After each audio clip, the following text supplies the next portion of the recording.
When I was in Adelaide, I was part of this radio show called the Hillbilly Hoot.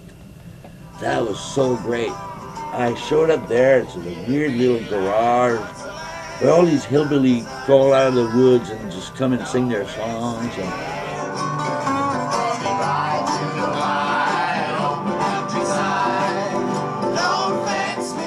They all come to 48 Nelson Streets in Adelaide from places like Mount Baker, Murray Bridge, St. Peters, Norwood, Melbourne, Sydney, Perth, from all over the United States of Oz, just to be part of the Hillbilly Hoot. And it is exactly what it is, a hoot with a bunch of hillbillies.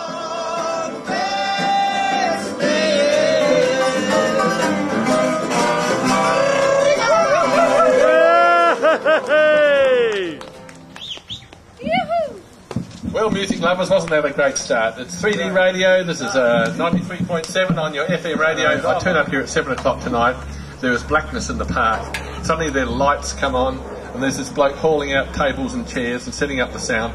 Dixie Dale, thank you from all of us. So, tell me, what is this guitar, this Donmo? That's a Donmo resonator guitar.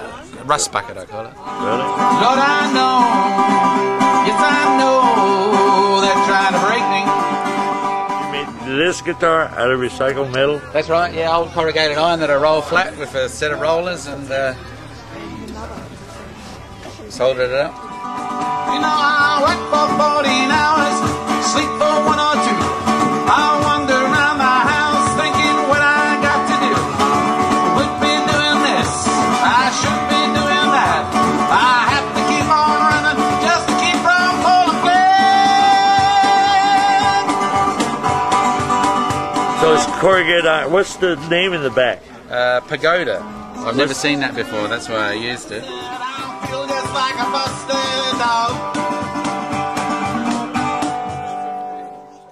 So that's corrugated iron that you roll with a rolling pin, or with a set of rollers, yeah, sort of really like a mangle on a washing machine now.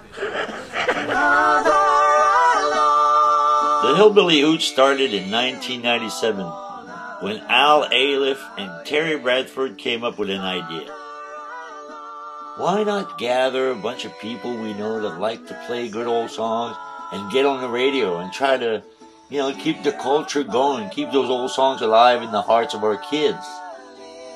And that idea they brought to 93.7 3D radio. All by and by.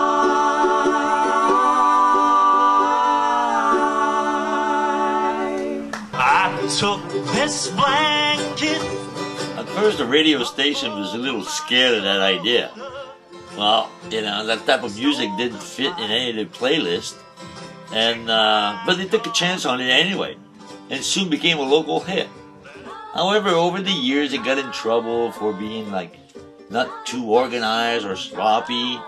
But, you know, they stuck with it, and now it's just, you know, people come from all over just to be with them. Just, they bring lawn chairs and food and soup and nuts and roasted nuts. They just have a big party out there. Yeah, I saw this man walking down the road here out of... Even strangers like me that come from all over the place can be part of the show.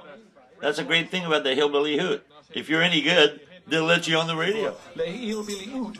Just don't say anything about their ancestors being convicts. It was Jean Le Pilgrim. Any of you ever been in jail? Raise your hand.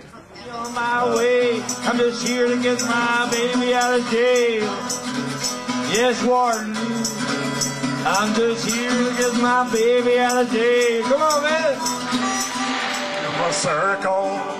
Overall, the Hillbilly Hoot was a blast. Just good old folks playing good old songs and having a good old time.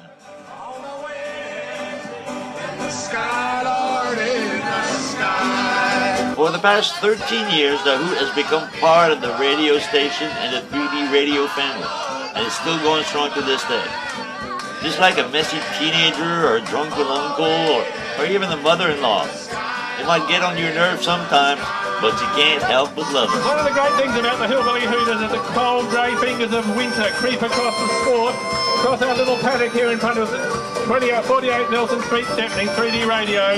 The little figures come wandering across with their guitars and their hats, and we do something like this. So thank you, Feathers. Thank you, Hillbilly. Thank you, 3D radio. Happy 30th anniversary, and welcome to the world of podcasts.